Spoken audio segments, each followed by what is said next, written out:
Good morning. Welcome to another episode of Game Tactical Tuesday. This one is special. Today we're joined by my friend Julia Lashay, the host of the Color of Money podcast, author of The Color of Real Estate. She's going to talk to us about how to build generational wealth, the lessons she's gleaned from having over 100 guests come on this podcast across the country from every background who have found success in building wealth through real estate. Uh, Drew, what are you excited to hear today? So I've seen Julia before in Charlottesville, Virginia. Oh I was yeah. one of the speakers on after her, and it was like everyone was so blown away that I might as well just went home. So I know I'm excited just to see this one, man. This is great. I forgot that's where I saw you at. Yeah. Yeah, Charlottesville. Yeah, awesome. So yeah, I'm excited. All right, all right. Julianne, if we could stop sharing there we go. Beautiful. Awesome. So, Julia, who are you? Well, first of all, good morning and thank you for having me on your podcast. Super, super excited to be here. I am, in fact, Julia Lashay. Sometimes you hear me called Julia Lashay Israel. That's because that's my real name. Julia Lashay is my stage name. And I'm a real estate professional. I've been in the real estate industry for 26 years now. And I've been with Keller Williams for 21 of those in a number of different roles. I've served in all kinds of roles. I've been an agent, I have a team. I've done the bookkeeping, and my most notable role with them is when I was serving as the head of inclusion and belonging for Keller Williams Realty International. And really what I am is just an advocate for home ownership. And I believe people build wealth through the acquisition of real estate, which is what y'all also do. And so that's just who I am. I'm just a girl out here trying to make a change in the world. Not trying, not trying. What I have been excited about, and I mean this sincerely, is through the Color of Money podcast, through the hosts that you have, Bo Menkidi, Emmerich Peace, Daniel Dixon, all incredible agents, right? Luminaries Yeah. in the Oh yeah. space. Really have changed some of the conversations I've heard about real estate. Yeah, yeah. Those guys were really influential to me in the book, and I know we're gonna talk about that shortly. The introduction is actually just about Bo Menkidi and Emmerich Peace. When I first saw them speaking and presenting, I had personally never seen. I guess I'll refer to it as Black excellence on that level. These were two Black guys that owned franchises, and they were millionaires, and I had never seen anything like that with my own two eyes in person before. And so it was really an inspiration for me to make it feel like, I think if they can do it, maybe I can do it. So they were really the inspiration behind a lot of things that I did in real estate, because it allowed me to see myself further than I would have seen myself without meeting them. Yeah. And I always remember I met Julia. She came to a KW event we were doing for young professionals. Rob was there. We were doing a little proto grid, a wealth session there. Um, and we had this conversation about, and if we want to create a more diverse stage, we've got to create more millionaires of color. There's no You way know around what, it. Justin, if I could just fill your bucket real quick, really how we met was, like I mentioned, I was the head of inclusion and belonging, and I had never felt so excluded in my life. Nobody invited me or included me to anything. And I was in the lobby, and you were like, hey, do you want to go to dinner with us? And I was like, what? Me? You're including me in something? No one ever does this. And it was a really, really big moment for me, because it was a super lonely time. And so it was a big deal just that you asked if I would come, but that's what I'll always remember you for, the man of inclusion, Well, Justin Myers. I love it because it was as simple as I knew we were going to dinner with Daniel Dixon. He was going to speak the next day. And if you don't follow Daniel, you should follow Daniel. He's a powerhouse. And it was just one of those, like, if you just knew this one, you just talk to Daniel and you could figure out how to make $1 million easy. And then of course it rolled into all these other amazing guests that you've had. Um, Including you. yes, yeah, me and Yeah, Rob, me and including Rob have been on the podcast. We're in the book. The book is The Color of Real Estate. you. Um, the book's pretty incredible in terms of the amount of knowledge you've gleaned into it. Do you have a copy of the book? Tell us about it. Yeah, right here. The Color of Real Estate, Unlocking the Secrets to Generational Wealth.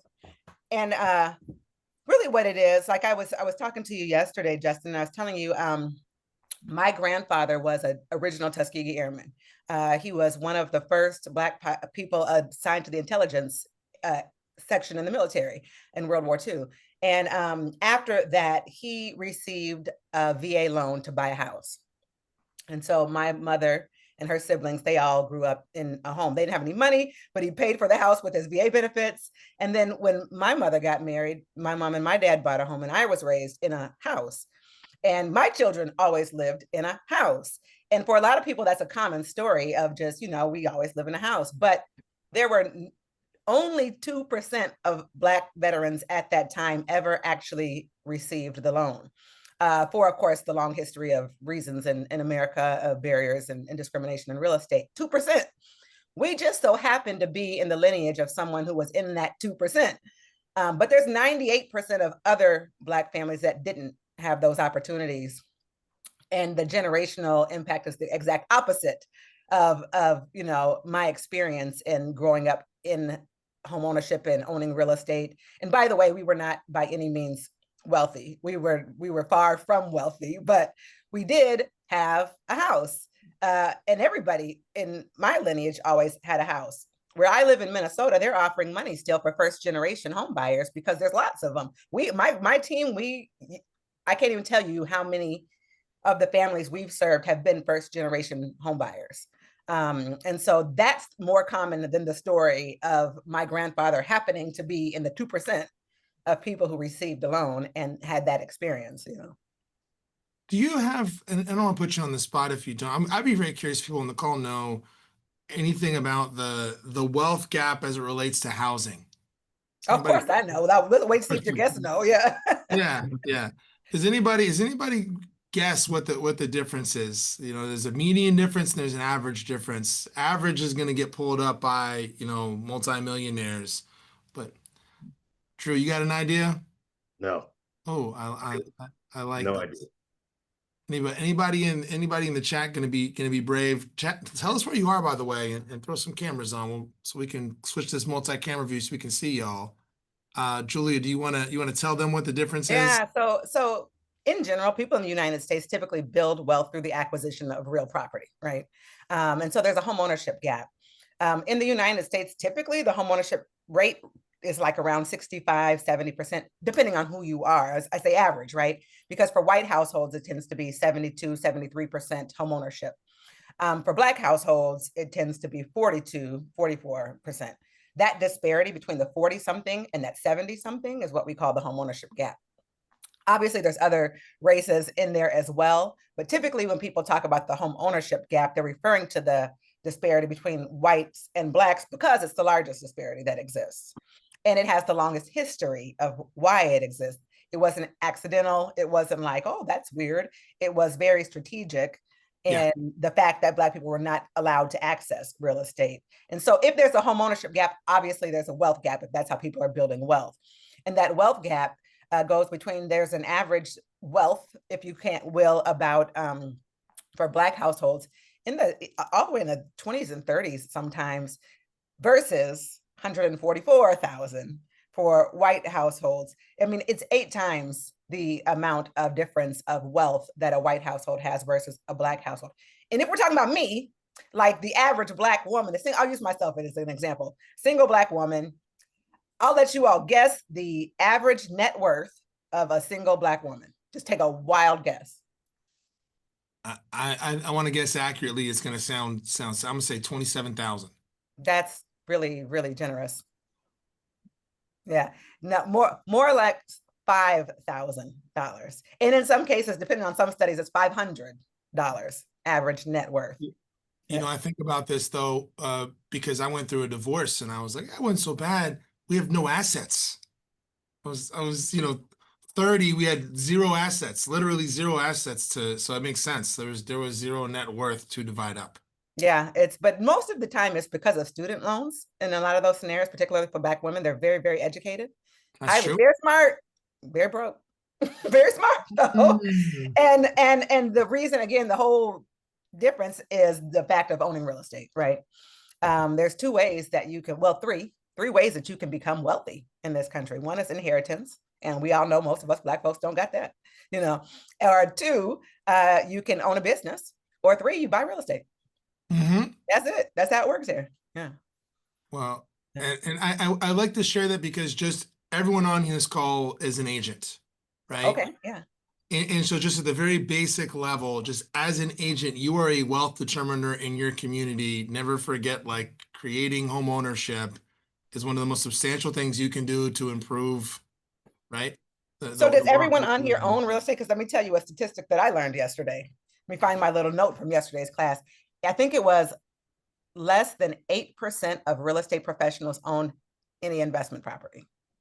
That tracks. Isn't that wild? That tracks. I heard Yeah. another one. It was 85% of agents will retire with only the equity in their primary residence. Wild. Every single day we dabble in this and don't participate. Stand at the door, literally. Yeah, Stand very wild. at the door, literally. So, go ahead, Justin. Sorry, I was going to cut you off there. No. I just you can go ahead. I just because this is not just relevant, if we're a Black American or person of color, like that's just it is relevant that we all understand the reality of the space we're operating in because it gives you another idea of like 2025, we didn't all just pop out, like there's a past here. Mhm. And what's really interesting about your book is, I said, hey, tell me, what's the book about? And she goes, well, the book is about, creating wealth. There's half a chapter that talks about the reality of how we got here. And then the rest of this book is 100 guests coming and sharing pathways to creating generational wealth. That this door is open. Yeah. So the foundation of it, like you said, Justin, the foundation of it is literally, okay, there's a history behind why that homeownership gap exists, why the wealth gap exists. And then what? I have served on so many committees and boards and things where people want to just, they live in the barrier. Okay. And then there's the Bows and the Daniels and the Emmerichs and the other 100 people that we've spoken to that have achieved very, very high levels of success. And so this book is literally an entire roadmap of how they did it. And most of it is obviously, and it doesn't matter, again, to your point, it doesn't matter if you're Black, white, yellow, green, short, fat, ugly, tall, wherever you came from, whether you speak English or not. The reality is everybody has a barrier of some point. And real estate is accessible to everyone at some level. But it first starts with the mindset shift. So a lot about it is just because, to the point, 8% of real estate agents own an investment property. There's something in your thinking that is telling you that this is not for you. It's for all your clients, but not for you. So there's a mindset shift that has to take place there. And yes, maybe there's a barrier, but for every barrier, there is a solution. Mm-hmm. And so the conversation is really using the tools that are at your disposal to access the solution. And if you're in the actual real estate industry, the solutions are literally on your desk, at your brokerage, in your entire space. And so using those solutions to go on and create a legacy. And a legacy means a number of things, and wealth means a number of things. Wealth doesn't even, we're talking generational wealth, but I just told you my grandfather did not leave us any money. Okay, I don't have any trust fund. Nobody wrote me in any inheritance, no trust fund. I don't have none of that. Okay, my daddy ain't rich. I'm pretty certain I'm not in his will, none of that stuff, right? I don't, but what he did leave was a mindset of resilience, right? I can get on here and say, well, my granddaddy was an original Tuskegee Airman and he overcame da da da da da da, and so therefore I stand, right? And so it's not just about money that you can leave. A legacy isn't just about passing on money. It's also about passing on knowledge and resilience and opportunity and all of those things. So every single one of us can attain wealth at some level, regardless of what that definition is to you. And every single one of us can leave a legacy, regardless of what that is. I mean, I'm not a trust fund baby. My granddaughter will be, though. Okay, and not because, and because of her great grandfather, my grandfather, the mindset of resilience, she gets to benefit from that. And that's ultimately what the book is about. Yeah. Well, even on the journey we're on, we were talking before everyone got on here, you are the operating principal of a Keller Williams franchise. So you're an owner, right? Of a franchise. You're an owner of a business. When we talk about the reason why we talk about small business ownership and real estate investing together, right?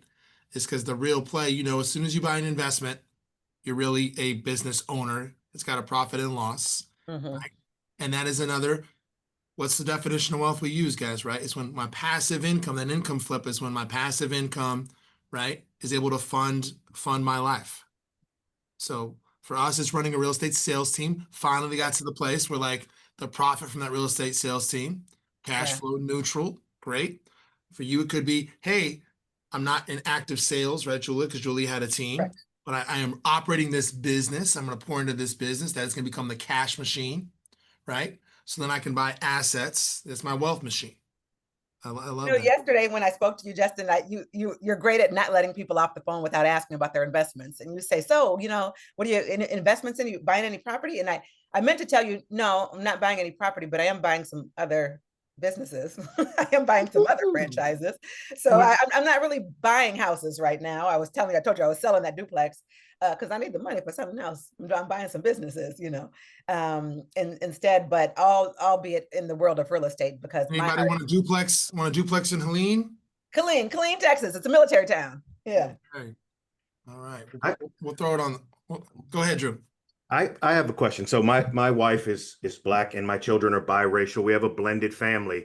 They grew up in real estate. My wife was a realtor before she became a high school teacher. Are you noticing like the newer age children, like millennials and younger children, don't want to buy homes now? They want to Don't get travel. me started on that. Well, so first of all, millennials, I'm a millennial, by the way. Yeah, I'm 44 years old and I'm a millennial. So maybe we're talking the younger millennials and Gen Z. younger than millennials. Yeah, don't get me started. I think a lot of things about them, but don't get, My children are like, Dad, we saw what you guys went through with like investment properties and how like they think a roof is like $100,000. And they're like, I'll just rent. Someone else will fix it for me. I'll just rent. Dad, get out of my house. Someone else fix it. that's literally when my son was younger, I said, do you want to be a real estate agent? And he said, are you crazy? Do you see how hard you work?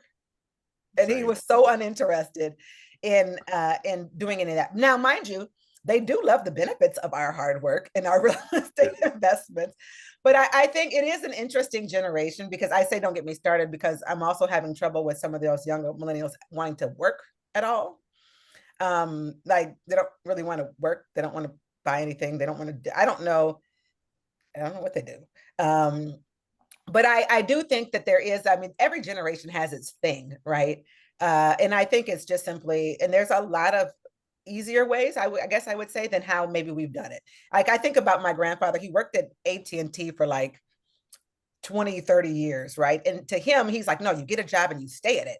And then they're Yep. going to give you a pension and then you're going to get a, like, nobody stays at their job for 30 years anymore. We don't do that, you know, and there's just different realities for different generations. I'm sure this generation, they're way more techie. There's a lot more cool things they like to dabble in. They don't want to be, do the kind of things we do. They want to be YouTubers and influencers and you know what? And that more power to them because there's a lot of money in that too. There's, so I don't know. I don't have anything. I have zero idea. Most of my nieces and nephews they don't have any kids. They travel where they want. They just want to be fluid and go here and to and fro. And I'm not mad at them, to be honest. Yeah. So one of my sons, he's like super intelligent. I don't know where he got it from. We might need a DNA test, but he says experiences over assets. 100%. I mean, I don't know about over assets because the assets is to give That's you what the I'm money. trying to like. The How can assets we will get give that you the money message? to have the Right. experiences. Yeah. Like, how do we get that message across to the younger generation? Like we're gonna have a generation of people that aren't homeowners that don't have real wealth. And like your book, That's sad. Yeah. I'm gonna order your book for my children for sure. Yeah. And hopefully it kicks them in the pants a little bit because my son makes really good money, and like he'll call me and say, "Hey, I'm on the way to Panama," and I'm like, "Why don't you buy a house?" Yeah. At least first, you know what though? There's some young people in on our podcast and in the book that are doing tremendously well. They're living that flashy life with the things, but they bought real estate first and they have a foundation. But all kids started though. I don't know. You remember Montaz, Justin? Montaz is a young man. He's the same age as my oldest son would have been. And he first time I talked to him, he was in this fancy car. We were on a Zoom doing a podcast. He's in this fancy car. He's got this fancy house. I mean, he's just, oh yeah, living it up. He's always on Instagram. And then the second time we interviewed him some years later, he's like, oh, I downsized. I sold all that.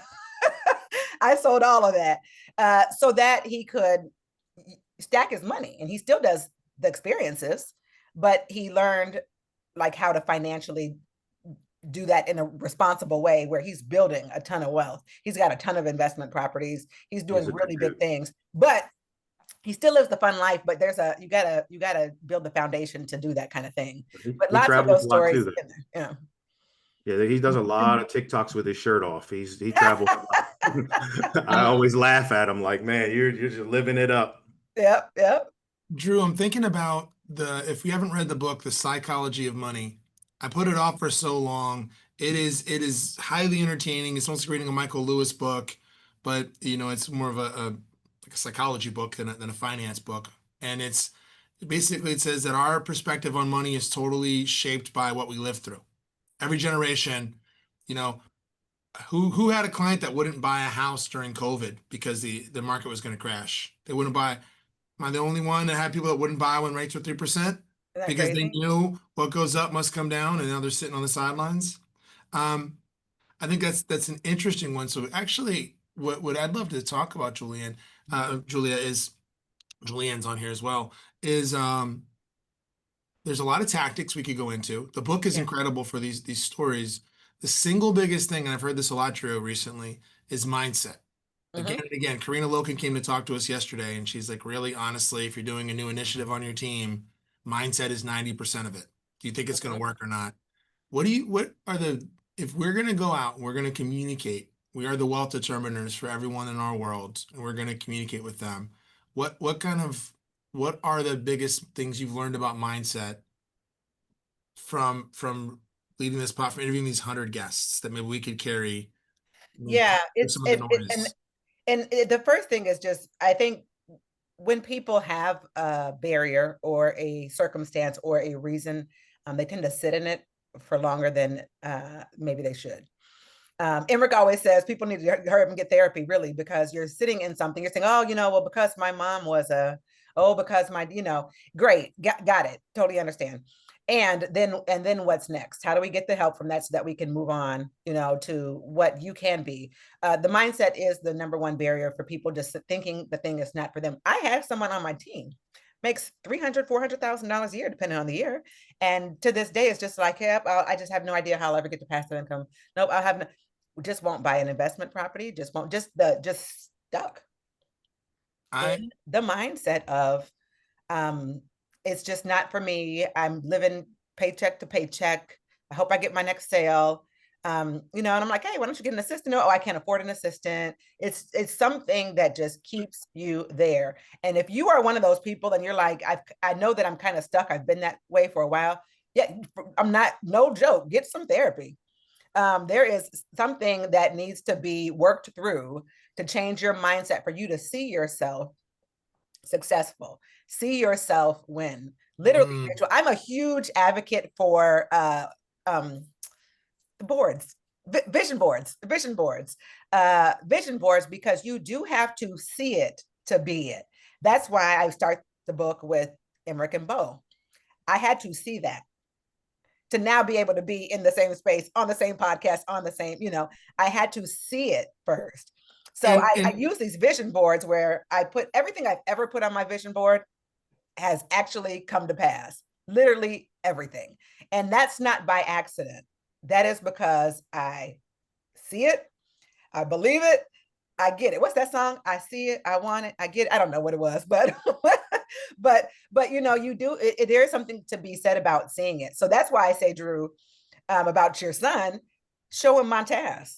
Show him, show them people that look like them, that are doing things that they want to do, and then follow how they got there, right? Everyone has a path. And that, again, back to the book, it's literally the roadmap of how these people got there.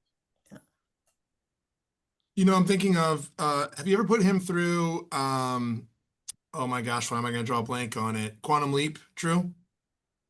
He started the day one, and then he does his own thing. He's very Well, so young. then he missed day two. This is why he's still doing this. So Quantum Leap is a success class that Keller Williams Next Gen. I was an instructor there, and it's success skills. It's for people, young people, up to 18 and 18 to 27 years old. This was probably someone in your community that could teach this.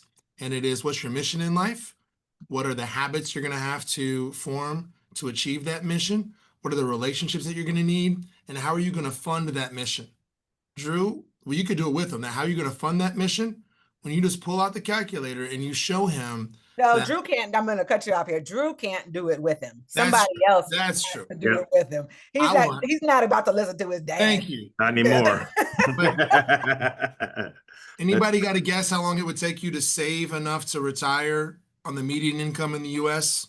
Throw a number out. You can unmute, you can put it in the chat. Quiet, everyone's locked in. Yeah. Never. So I'm gonna. Yeah. 80 years. It's 80. Technically, it's 80. If you could live, if they give you the anti-aging shot, we live to 120. Congratulations. When you're 100, you could retire. Yeah. No, and I'm going to add on to that, Justin, the Quantum Leap. I'm also an instructor and a coach. So these young people, 18 to 28 years old, once they go through it's just an 8-hour training. Once they go through the 8-hour course, or they can apply to have a business coach. And it does not have to be real estate related. It can be any business they desire to be in, or anything they want to do in life where they can have their funded. Once they get the coach, and then they can also apply for $10,000 to fund that mission. Example, my niece actually went through the thing. She received a coach. She did what the coach said. She applied for the money. They paid off her student loans. She will not be one of those Black women with a $5,000, median net worth, because she doesn't have any student loans. They paid that off for her. And then, her mission has nothing to do with real estate. She has a psychology degree and she teaches children. But that's what that money went for. I had the opportunity to mentor a young man who was in school to go to law school. He wanted to be an attorney for marginalized people. And so he went through the program, and I coached him through getting his money all situated and getting in the right classes and all that kind of thing. So it can be for anything, but it's just, you have to have the desire to want to start somewhere and then follow someone who has seen success and do what they do. You don't have to reinvent the wheels. You don't have, this is a roadmap. People have done this before. Emrick and Bo have done this before. You say, I run a market center, a franchise. Who do you think I call? And I'm like, okay, now what, Emrick? Okay, now what? Okay, now what? Find somebody who's done it before, model what they've done. Yeah. So what I think might be helpful, because I know we got a lot of agents on here, and I know if they're on here, they've got a heart for community. They're locked in on this. You've shared some things about the riches and the niches, about the opportunities that are available in communities that people are not thinking to serve, that have just blown my mind, separate from everything else, like tactically. I remember you telling a story about, in Minneapolis about financing. Only one agent showed up, right? Yeah. Islamic where you're like, there's 80 pre-approved small business owners, there's one agent. Like, if I'm sitting here and I'm like, well, this is great information and I'm on board, what's some action, what's some takeaways for the agents you're talking to in that world? Well, the first action, of course, is to go to Amazon and buy the book, right? Like, go to Amazon, buy the book. But the second action is to first, like, kind of back to the quantum leap theory, figure out who you are and what you want your life to be about. Because with any entrepreneur, there are steps to this. And the steps start with, what is your purpose and your passion? Like, what do you want to be? What do you want to be known for? What do you want to do? What is your purpose in life? Everybody has one. You are here for some purpose. You are fulfilling a purpose of some sort. What is that? What is your purpose? What is your passion? And create your own mission in life. This is what I want my life to be about. Start that as a foundation. Once you decide, okay, this is the mission for my life. I am an advocate and the inspiration to other people who want to be whatever it is. Then you create a plan from that. As such, that means I must become this, do this. Who do you need to be to do that? And my greatest fear, we talked about this yesterday in a training I'm here in Austin for. They said, what was the question? What are you afraid? What do you fear? I'm afraid I'm afraid of being broke. I am literally running from being broke. I grew up broke. I was always broke. I'm afraid of being broke. And yesterday, my granddaughter's mom texted me and said, hey, do you want to go half on Journey's birthday party? And like, I'm afraid of ever having to say I don't have it. I never want to say I can't pay for the baby's birthday party. And so I'm literally running from the fear of being broke, because what I want to be is whatever they need me to be for them to be successful. And so I have to do these things, but first I got to get your mind right. And once you get your mind right, and I know that that's my purpose in life. My purpose is to leave a legacy of wealth. Again, she's a trust fund baby, but it ain't no lot. She ain't getting no millions. I ain't no Elon Musk, like it ain't gonna be nothing like that. But it'll be something. It'll be enough to know that you are loved and you have a foundation and that you are somebody and that you can build whatever you want to build. And that's what I want to be about. So determine, what is your purpose? What is your mission? What do you want to achieve? And then you've got to write a plan. You need a plan. What is the plan? What is on the plan? What is the first step? If you are not a homeowner, which a lot of real estate agents do not even own their own home, that's where you start. You start by figuring out, how do you get yourself in your own home? Once you do that, if you have some money left over, what are you investing in? Obviously, for most real estate agents, it's not real estate, but that should be the next thing. How do I get my next investment property? And if investment property isn't for you, how do you get your next business? How do you run your current real estate team as a business? That's the other thing. You might be in real estate, but are you really running a business? Most people aren't. Can you sell it?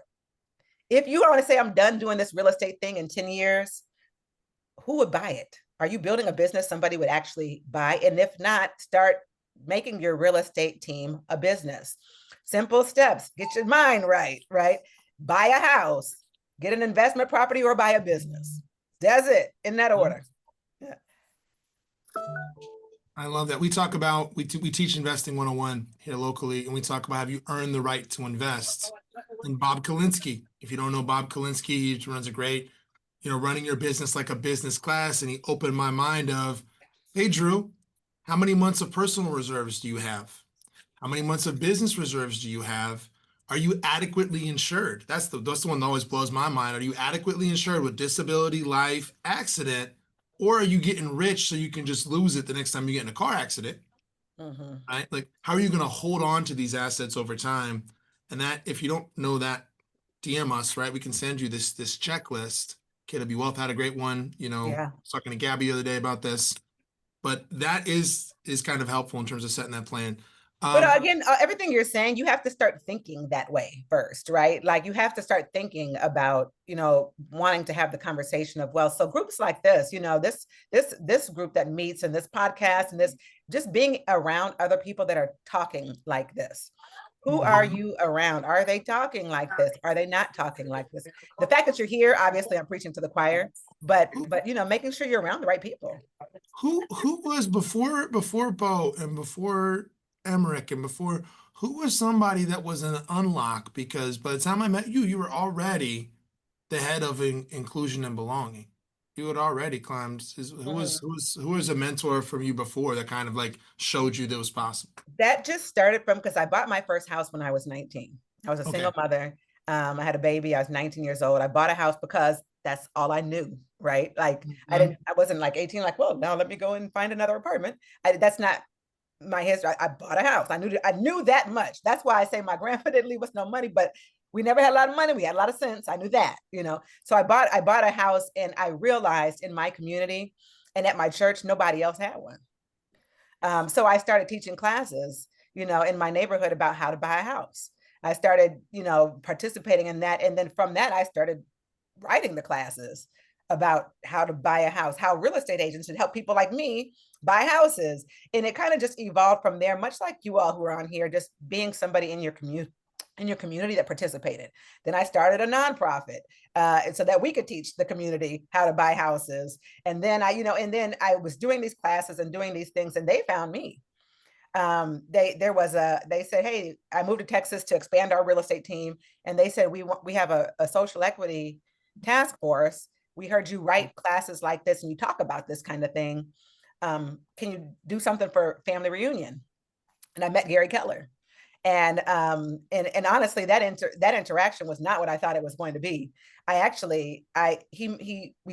a podcast. And if you know anything about Gary Keller, he never stays on script. We practiced it on a Tuesday. I felt comfortable about it. Thursday comes around and he doesn't do anything we practiced. Yeah. And in fact, he asked me, the first question he asked me was, Julia, define racism. And I was like, that is not what I thought we were talking about. So I was like so thrown and then he made a statement that I didn't entirely agree with.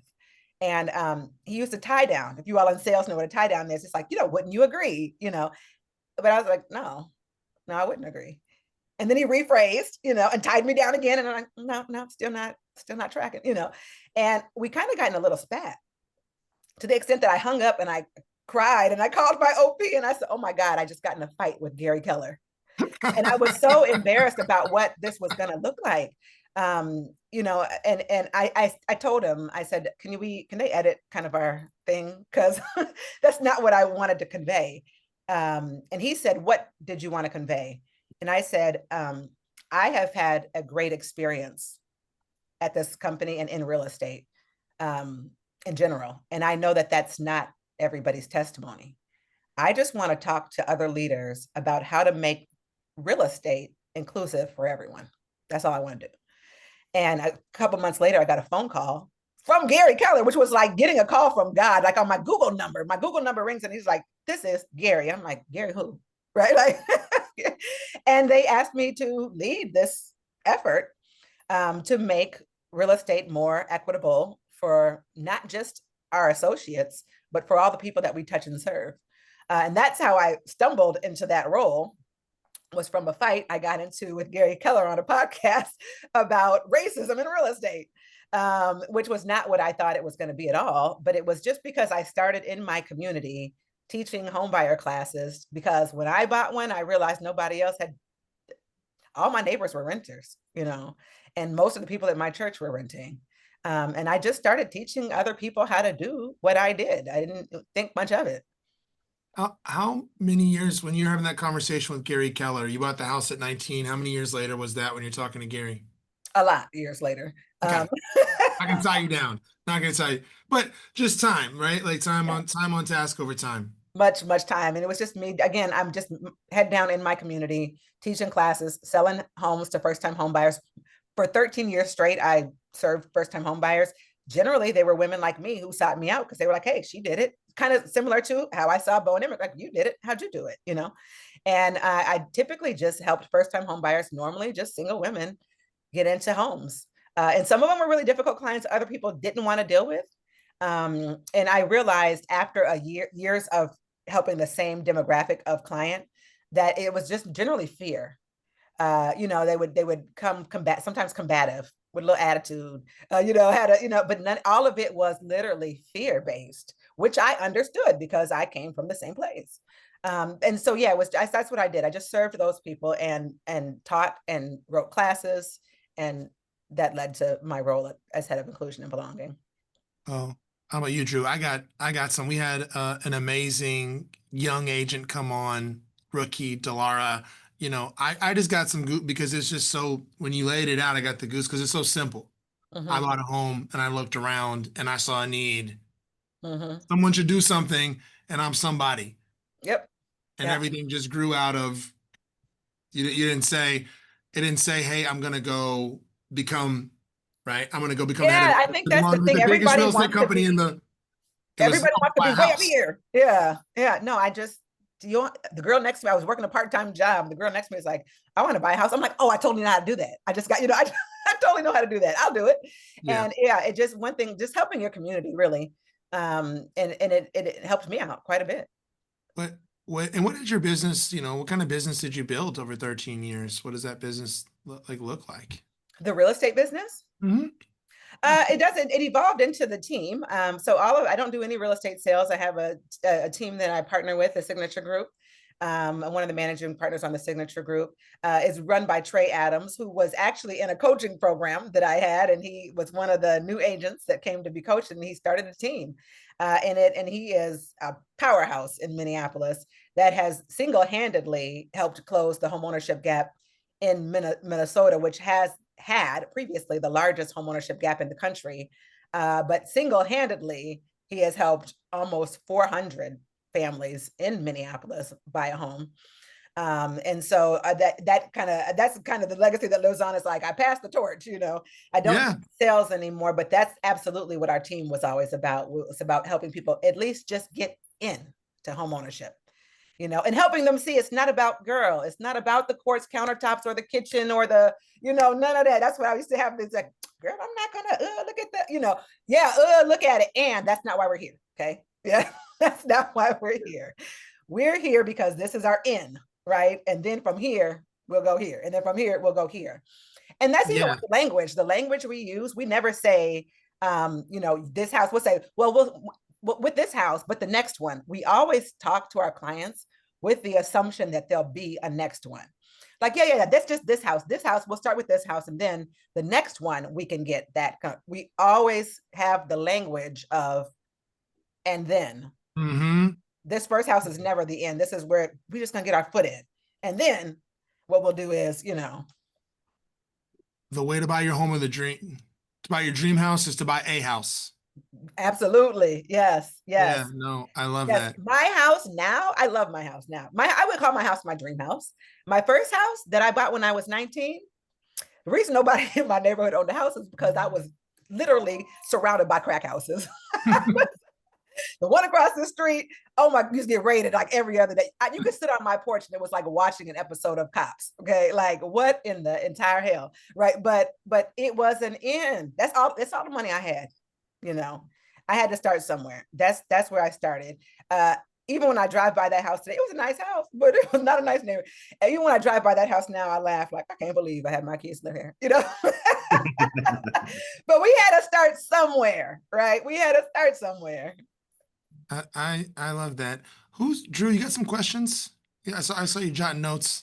I really just wanted to talk about that the future, right, with these. And so she hit on that, and I think it's great that I probably should sign Jordan up for Quantum Leap again and make him do it now that he's older. But that was my main focus. And then like any advice to young children where to start, but I'm going to just get them the book.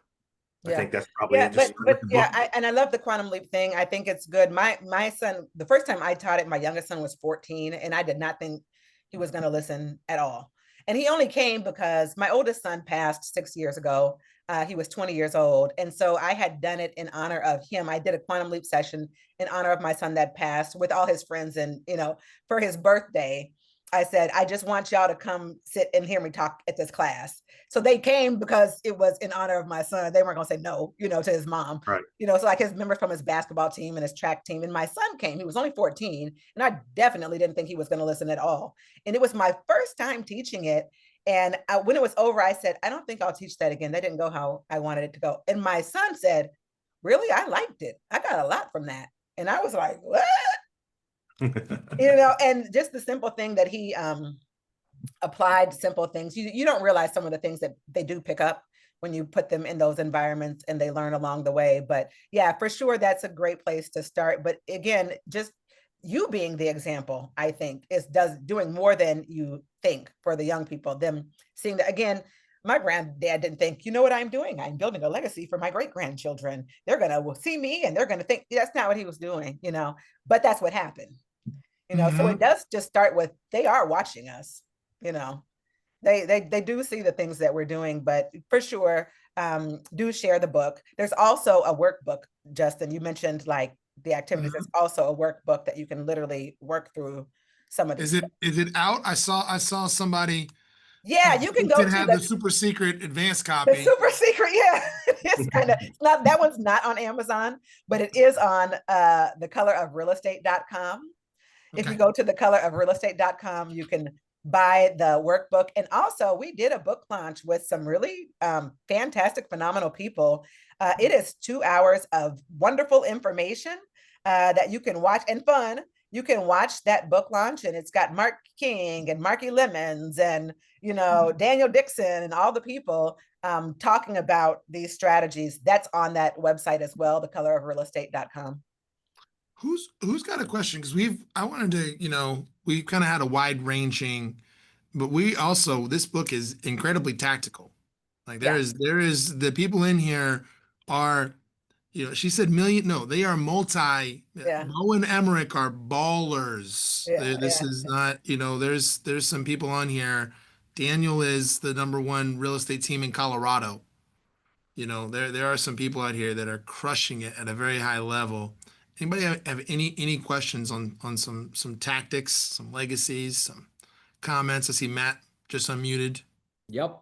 Hi, Julia. Thanks for coming and serving today. I think we all, to some degree, know you can't make people do what they don't want to do, but you can try and remove obstacles that are going to harm them from doing what they should do. Sure. Yeah. In your experience and just kind of like, working with different reluctant home owners, let's say, like what's been some of the best lessons to kind of teach them, like, look, this is not as scary, or you're not, this is not above your head, or you should participate. Like, what's kind of some of the obstacles that you've removed, and how'd you do it? How have you helped people in that way? Stories. I think if you can find someone that they can see that they see themselves in, and share a story, because sometimes I understand why you're afraid. If you're like me, I was scared too, or find someone that they can see it. Numbers and data don't always do the job, even though obviously that would be hey, there's 77% more, nobody cares, when they're scared. And so education probably removes most of that. That's why I taught those first-time homebuyer classes, was to provide education about it, and from someone that the people will trust, that they see like, okay, you've actually, the reason my home buyer classes were so successful was because I was teaching them. And literally, I live in your neighborhood and I go to your church, and I too, had all the same challenges, and finding someone that people can see themselves in. That's why people say representation really matters. Finding somebody they can see themselves in to share a story that they'll trust, and just educating them. I have literally went and got clients from their work to show up at closing. Like, where are you? Scared to come to closing. Like, I'm outside. Yeah, like I am outside of your job. Get in this car, right? but there is, the fear is real, especially if someone in their family has experienced it not going the right way. That's a very real thing. And so the only way to remove a negative experience is to show, I think the number is like 5 or 6 positive experiences. And just showing stories, more and more stories, introducing the people who have done it successfully and not failed,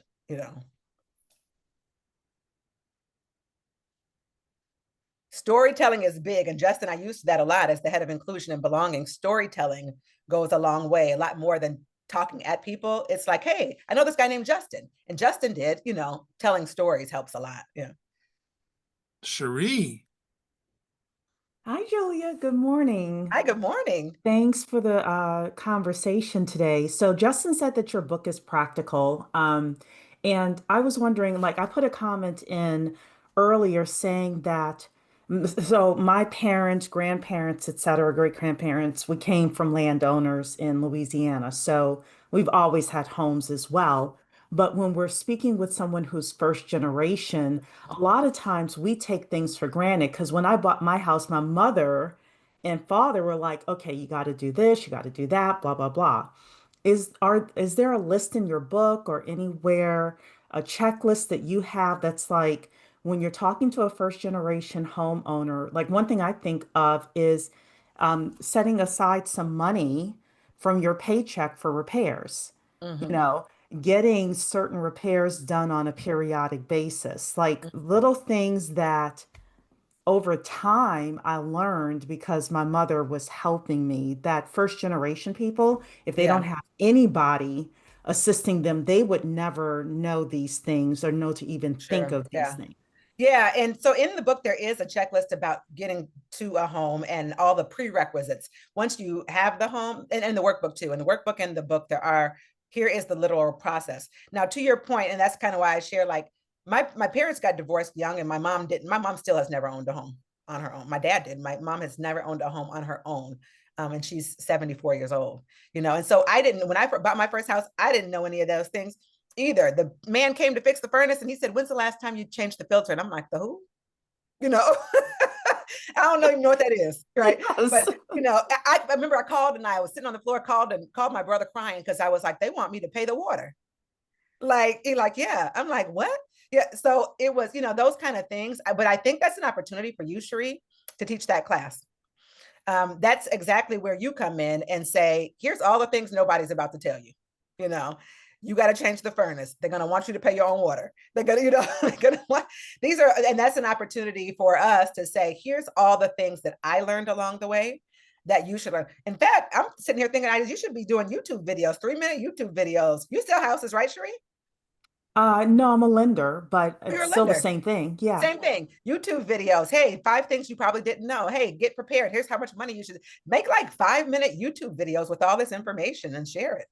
Yeah, that's a really great idea. Because I didn't know any of those things either. And I Yeah, think so many people don't. We just take that for granted. well, it's not even just that. It's I think sometimes if we're talking about first time buyers or anybody who's worked with somebody who's not, you've got clients that are maybe not in the financial system. Yeah. Like they're not really using credit. It's a whole world of I see Ryan nodding, right? It's not just the home ownership, it's this whole other ecosystem of things we take for granted, which is just like, right? Yeah, I was in an Uber and I met a guy from, I can't remember where, in Europe somewhere, and he was telling me he's living in his sister's basement not because he was well off where he lived, but came here and we have a credit system. And they didn't have a credit system, so he doesn't have credit. So he has to live in his sister's basement until he builds enough credit. Like, we are one of the only places in the world that owing somebody money is a good thing. In most cultures, owing somebody money is not a good thing.